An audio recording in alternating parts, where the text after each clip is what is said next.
Energy FM.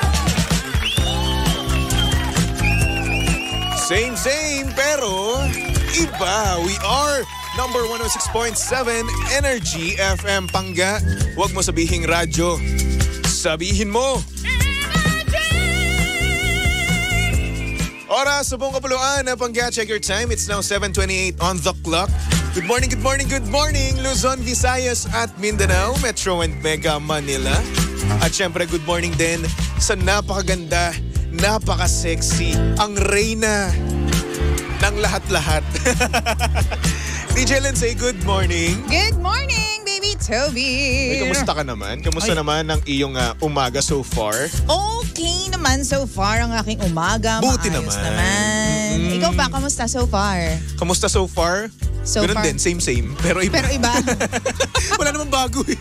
So far, so good. Oo, alam mo, ang buhay ko kasi ngayon parang cycle na eh. Routinary. Parang naging routine na. Di ba, gigising ako, maliligo ako, papasok ako, magtatrabaho ako, uuwi ako, matutulog ako. Ganun lang. Parang you're making it sound like it's a bad thing. It's not a bad thing. Ano lang? Don't. Huwag mo akong maliin. Sorry na. Parang ang pangit naman pakinggan na ganun. Hindi. Sarcastic ka ba dyan? Hindi naman. Para sa akin, mas okay sa akin yung ganoon. Ay, totoo. Ang ayoko lang is yung walang sumisingit na ibang pangyayari sa buhay ko.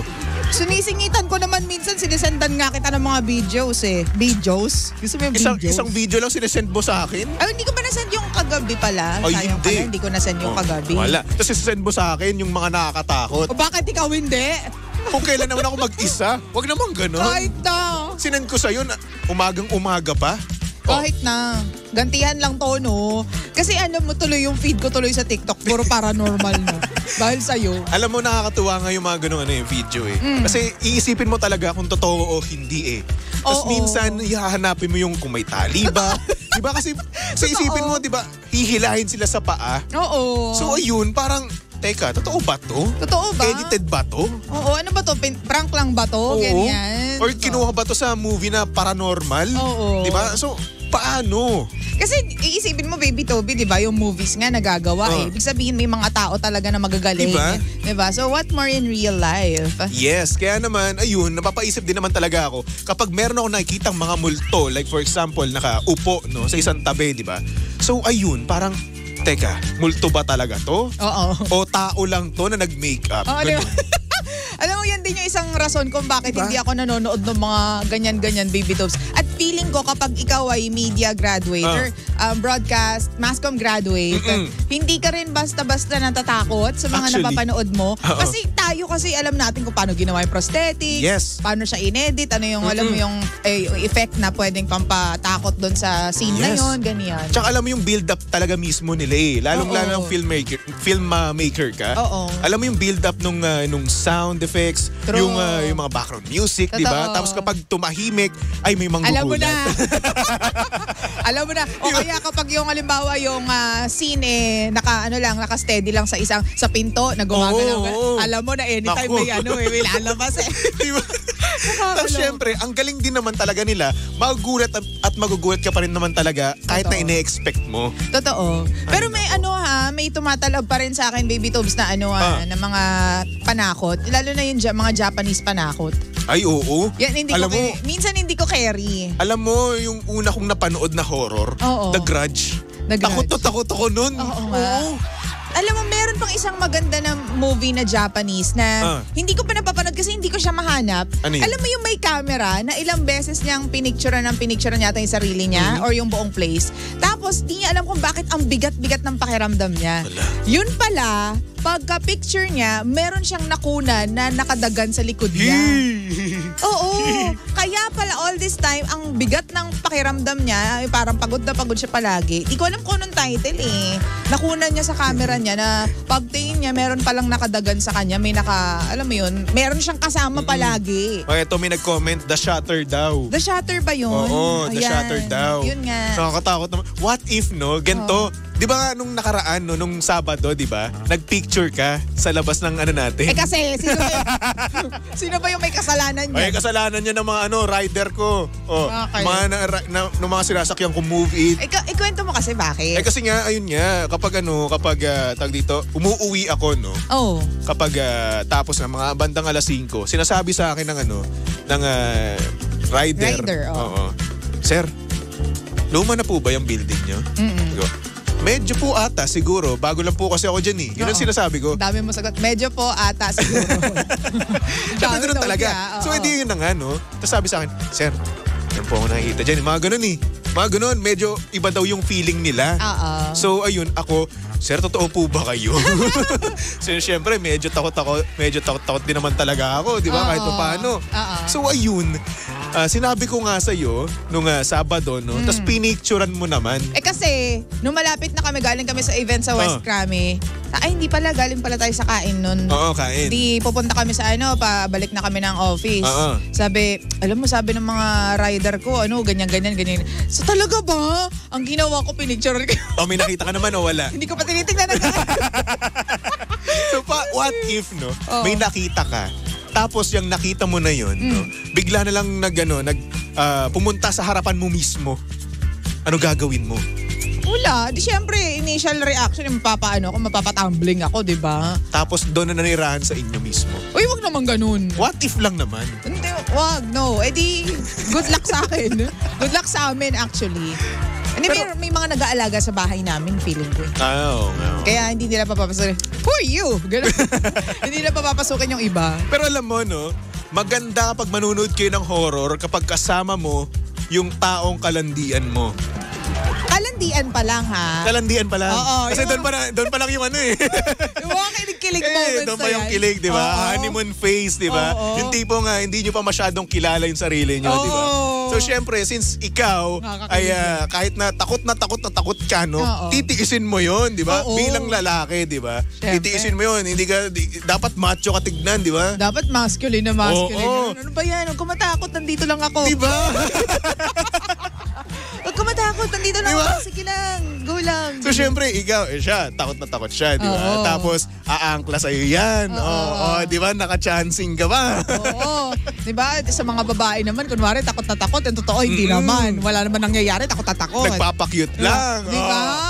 Maka-style lang din, girls. Nakakaloka. Oh my gosh, you're so scared! Oh my gosh! Yung ganyan. Diba? Uy, tigilan mo ko, wala pa nangyayari. Tapos syempre, ikaw yung mata mo nun, no? Kunwari, pinupungay mo. Kunwari, malabo yung mata mo, hindi mo makita. Pero ang totoo, nakapikit ka lang talaga. Ay, totoo yan. Yung mga lalaki, ganyan. Ay, naamin ko, ganun ako. Di ba? Alam mo, ganito. Alam mo, ginawa ko na yun eh. Di ba nga, singkit nga ako, di ba? Hindi masyadong halata sa mata ko. Oo nga. Diba? So ngayon, ang ginagawa ko, pinupungay ko yung mata ko. Kunwari, hindi ko maaninag. Style mo, bulok. Kunwari, hindi mo makita. Ano daw yung nangyayari? Ganyan? Oo. Nakikita ko naman siya. Pero pinupungay ko lang talaga para medyo blurred at hindi nakakatakot at nakakagulat ng sobra-sobra. Kasi ang pangit naman nun ako nauna ka pang magulat kaysa dun sa diba? babae. Tapos sasabihin ay ano ba to? Kadate ko. Tumitili. Ganun. Pero off nga ba yon sa babae kapag narinig mong sumigaw yung lalaki because horror yung pinapanood? O ikaw, bilang babae, nakaka-off ba yun sa'yo? Wala pa kasi akong experience eh. Kasi alam mo, ang totoong lalaki, kapag nanonood ng horror tas nagulat, mapapamura yan. Actually, ganun din ako. Ganyan. Pero kapag hindi ganun, mag-isip ka na. Magtaka ka na. Diba? Kasi tama pala, before meron akong kasama na naging manliligaw ko. Tapos yung gulat niya, biglang mapapamura lang siya. Lang siya. Pero hindi yung tipong sigaw talaga. Yun. Alam mo, nitong nakaraan, no? Kaya manly pa din. Manly pa rin. So, okay. Safe. Alam mo, nitong nakaraan, no? Last December. Ay, hindi. Oo nga. December, bago mag-Pasko, no? Pumunta kami sa isang horror house. Ayan na nga sa may tayo. Paranaque. Ayun. Alam mo ba? Machong-macho ako ng sarili ko. Pero nung una, takot din ako. Deep inside, no? Kinakabahan ka na. Alam mo, nasa elevator pa lang. Siyempre, matigas to, par. Hindi ako natatakot. Wala yan, multo yan. Madilim ba multo. sa elevator nun? I-describe mo yung itsura Madilim ng yung elevator. Tapos, hindi naman siya technically elevator, no? Okay. Panakot lang talaga siya. Part ng amusement Okay. doon sa Kinemerot na yun. So, edi yun na nga, no? Nandun na kami sa elevator. December may mga sound pa yan. May mga sounds. Oo. At nandun din si Pennywise. Oo. Diba? So, edi yun, gumagalaw-galaw na. Oo. Tapos nanakot, no? So, syempre ako, wala lang to. Alam ko kung paano ginawa yung makeup mo. Macho ko, par. Alam ko yan. Oo. Pero nung bumukas na yung yung elevator, no? Pagkabukas, ang dilim. Seryoso? Ang dilim, yung tipong kala mo, pagkapasok mo pa lang, may manggugulat na kagad sa'yo. Oh. At syempre, in fairness, nakakatakot din naman talaga yung makikita mo doon. So ako, teka. Teka lang. Hindi pala ako macho. Teka, edi, ano ba ako? Pinupungay ko na yung mata ko eh. Kasi ayokong sumigaw agad-agad eh, no? Oo. Tapos nung malaon naman, nung parang naisip ko. Nakaka-tense. Nakikinig pala ako, natitense na ako, Kasi nakakaloka. may sa'yo din eh. May mag-welcome sa'yo din eh. Okay. Na parang... Normal na tao naman. Normal na tao siya, pero naka-makeup. Frankenstein ata yun. Or Dracula, ganun. Tapos parang may nakasabit doon na tao. Tapos syempre, hindi naman nakasabit talaga na literal, no? Parang pinamukha lang nila na nakasabit. Okay. So, edi yun. Doon, kung ko naisip na, ay wala to. Ano lang to? Kaya ko to. Makeup lang to. Makeup lang to, oo. Hanggang sa naging manhid na yung ko. Yung buong pagkatao ko, hindi na ako natakot. All throughout? Oo, hindi na. Yabo. Oo nga, ako na nangunguna nun. Talaga? So, Pero lahat ng babae nakakapit sa'yo. Siyempre. Oo. Nakakayamot. Ako na nangunguna nun, par. Ako na nangunguna nun. Tapos nagulat man ako, no? 2 beses lang ako nagulat. Okay. At napamura pa ako nun. Saan? Ha? Saan? Doon sa Maze doon na may naapakan ako na tao Okay. na nanggugulat doon. Sabi ko, Kuya, sorry. Ikaw pa yung sorry dun sa nanggugulat. Kasi naapakan ko siya. Natapakan mo siya. Oo, tapos meron pang isang nanggugulat doon, no? Na nahulog yung kanyang walkie-talkie. Oh my gosh. Okay. Sabi sa akin, ate, nahulog po yung walkie-talkie, oh. Alam mo, panira ka ng kabuhayan. Nakakaloka to. Wala na eh. Sa bagay, kesa naman mawala. Wala nang effect sa akin eh. So, edi ginawa ko lang katatawanan, di ba? Okay. Wala kasi akong experience pa sa ganyan. Kasi feeling ko, hindi kakayanin ng sistema ko kapag, alam mo yon, parang at first din yan, magugulat-gulat ako. Pero kasi pag nawala na ako ng, ano ba? Ganon. Alam mo, gawin natin yung content sa sa November special natin. Oo, Punta sige, tayo go. doon. Okay sa'yo. Kahit nga hindi November eh. Mamaya na. Mamaya na. Oo. Wag mamaya, madami akong gagawin. Oo, game ako dyan. Oh, yan. Game Gawin ako natin dyan. yung content sa Energy Tingnan natin FM. kung sino yung unang maiihi. Tingnan natin kung sino yung unang matatakot, sinong lalabas. Feeling ko si Sheena. Feeling ko ikaw. Mamamatay siya sa loob. Feeling ko. Oo. Feeling mo ako. Grabe Dalawa ka naman. kayo. Kasi magugulatin kayo eh. O, dito ginulat kita kahapon. Ay, nung isang araw, ang lakas ng mura mo nun, ang lutong, di ko nga in-upload eh. Oh, wow! Talaga ba? Oo. Kasi nananahimik ako nun, nagre-review ako ng adlib tapos biglang may ganun sa gilid. Magugulatin ka eh, no? Oo. Di ba? Actually, hindi naman ako nagkakape. Hindi ko alam kung bakit magugulatin ako. Siguro nakataas lang lahat ng ng senses ko palagi. Siguro, oo. Kaya konting alerto. Oo. Ganyan. Tapos bigla na lang ako mamamatay. So, anong kinamatay mo? Gulat mo. Nagsastop kasi di ba yung heart kapag nagugulat. Oo. Minsan kapag lalong-lalo yung mini heart attack na, no? Totoo. Nagulat. Oo. Ako lagi ganun nangyayari sa akin, yung mini-mini. Hindi ako nagugulat ng sobrang, yung ganun. Yung talagang gulat na gulat talaga. Hindi ganun. Yung mini lang talaga. Yun daw yung masama. Mahirap yung ganyan. Kaya wag niyo ako ginugulat. Now you know. Ganun pala. Sige, hindi na kita gugulatin. Mahalin niyo na lang ako like, just show me some love. That's all. Sige na. Ayoko ng mga nanggugulat na ganyan. Sana all may nagmamahal. Aww. Ay, nako. Kamusta? Ano bang ganap natin sa mga susunod na araw pa kung hindi tayo magko-content ng ganyan? Ganap? Bali, i-edit ko pa yung video. Kung nga pala, meron pa. Dami pa. Lalabas ko na rin yung mga behind the scenes na mga nangyayari. Pwede yun. Nakakaloka naman yung mga nangyayari na yan. Alam mo yung YouTube ko, hindi ko na nagagalaw ngayon eh. Ay, ako ginagalaw ko. Ako hindi. Oo. Nakakatamad eh. Kaya ka walang jowa kasi hindi ka gumagalaw. Ganun. Ay. Excuse me. Ano ang love language ni Baby Toby? Ano nga? Lahat yun. Oo nga. Tapos sabihin mo, hindi gumagalaw? Wala kang nga jowa. Paano mo malalaman? Touch. Ano pa ba? Words of affirmation, Words service. of affirmation, service. Oo. Ano pa? Ayun nga. Ano pa ba? Lahat yun. Gifts. Ginagawa ko yun. Oo nga, tama. Hindi ko ba ginagawa? Tama. Sabi mo sa akin, hindi ko ginagawa lahat yun. Ginagawa mo nga, pero wala ka pa rin jowa. Single ka pa rin. Alam mo, dadating din yung time, magkakajowa ka din. Oo, ano lang yan, ha? Medyo kalma lang. Baby, kalma. Oo, kalma. Baby, kalma. Hindi kasi. Ganyan eh. Kailan ba dadating din yung time na... Ganyan yung iyak mo nung ano? Nung December, January. Ay. Ganyan mo yung iyak. Ay! Umiyak ka ba nun? Hindi ako umiiyak. When was the last time you cried? Kailan ba? Tagal na eh. Ay, nung namatay yung pinsan ko. Oo. Nandito ako noon. Nung umiyak ka on air. Umiyak ba ako noon eh? Oo. I was there. I was with you. Ay, When you when? were crying. I was your crying shoulder at that time. Yeah. So sweet ko nung. Oo naman. Okay lang. Pero minsan nananakit ka talaga eh. Alam mo, yun na lang iniisip ko. Kailan ba dadating yung panahon na kung saan mag-a-adlive tayo nang hindi mo ako sinasaktan? Kasi ang sakit-sakit na eh. Alam mo, hindi naman ako nananakit. Nagsasabi lang ako ng totoo. Nasa sa'yo na yun kung paano mo tatanggapin. Pero ayun na nga eh. Oo. Huwag mo na ako real talkin. Ganun talaga. Minsan kapag Araw-araw mo ako real talkin. pag marupok ka, talo ka.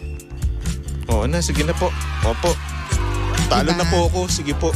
Ang marupok, laging talo. Kaya dapat matigas ka lagi. Matigas naman ako eh. Sa ibang bagay. Hindi tayo sure dyan. Ay, no. I have my reference. Hindi, diba nga? Nalungkot ka nga nung last Kasi, Ano na naman? Eto, Hindi ka matibay nun. personal na to. Hindi matigas yung... Hoy, bago ang lahat, bago mo ko batuhin Ayaw ni Ma'am Becca ng ganyan na nagsa-celebrate ng kanyang birthday. Happy birthday, Ma'am Becca. Happy birthday, Ma'am Becca. Happy birthday to you. You're the best, Ma'am Happy birthday, Becca. Ma'am. I love you. We love you We so love you. much. We'll see you later, I guess. Diba? Ma'am Becca, thank you so much po sa lahat-lahat and whatsoever. Thank you. Sa lahat-lahat po talaga. Ay, wait, batiin natin to. Sabi ni Kel Mariano. Pa-shoutout naman po, John Vic Ref and Aircon Repair Shop ng Ugong, Valenzuela. Good morning. Aircon Good morning, Repair sir. Shop? Oo nga, baka naglilinis ka ng aircon. Dayo nga kayo dito sa Manila. Opo, pwede naman po, di ba? Baka naman. Or kung meron po kayo sa Cavite, di ba? Magpapalinis lang po kami ng aircon. Oo. Cavite. Ang layo naman ng Cavite. Malay mo naman, di ba? Oo. Malay mo lang naman, pag nandun sa Cavite, di ba? Valenzuela, north to south naman. Ay, nasa Valenzuela ba sila? Oo, Valenzuela. Hindi ko naman alam. Pasensya na. Venezuela. Venezuela. Si Kel Mariano, pwede naman daw. Wag mo kaming ginaganyan, Kel, kasi baka mamaya kumagat kami sa mga gusto mong mangyari. Malulugi ka. Ako, hindi. Ako po, good boy po ako. Hindi po kayo malulugi sa akin. Pero kung pagbibigyan nyo po ako, why not coconut, di ba? Sabi niya PM lang. Bumati ka naman dyan. Ikaw suplado ka rin sa personal eh. Ako pa nga ngayon, suplado. Kaya ako nagkakaroon ng issue dahil sa'yo mismo Dalian mo, bumati ka na dyan. Hindi ka man na namamansin dyan. Ayan, shoutout kay Raniel. Hello. Yun lang. Oo. Kay Anli. Hello sa Anli. Oo. At sa aking mga ka-schoolmate nanonood. Ayan, hello po sa inyo. Diba? Dati. Sabi pa dito, hello kay Arnel Macaraeg. God bless. Morning DJ Lensay and DJ Baby Toby. Wow, gwapong-gwapo si Baby Toby sa clean cut mo. Uy, Talaga ba? nag-thank you ka na ba sa mga bumabati sa'yo? O yung nga pala, hindi pa nga pala. Maraming salamat nga pala sa mga nagsasabi na Pogi ka. okay daw yung gupit sa akin. Huwag kayong mag-alala, buhay na buhay po yung naggupit, okay? Buhay pa siya.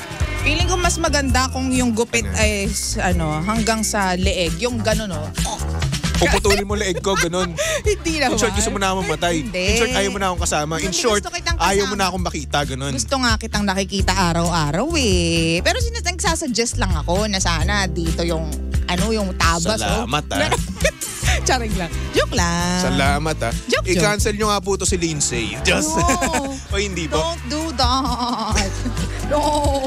Alam ko bang Angel Oxid ka? Ba't naging crazy ka ngayon? Minsan, ha? Minsan naging-crazy tayo, ha? Ay, nako. Anyway, mga pangga, susunod na napakaganda, napaka-sexy DJ Lindsay para sa programang Lihim ng Liham. And of course, nakasama mo't nakalandian ang hot baby boy ng radyo. Walang iba kundi si Baby Toby. At syempre, Si Baby Toby ay pwede niyong stalk at i-follow sa lahat ng kanyang social media accounts. Hanapin niyo lang Baby Toby 1067, okay? So hot. Of course. So hot. I'm so freaking hot. Oh! Ay nako, mapanggat tumutok lang dito sa estasyong same pero iba. We are number 106.7 Energy FM Pangga. Huwag mo sabihing radyo. Sabihin mo.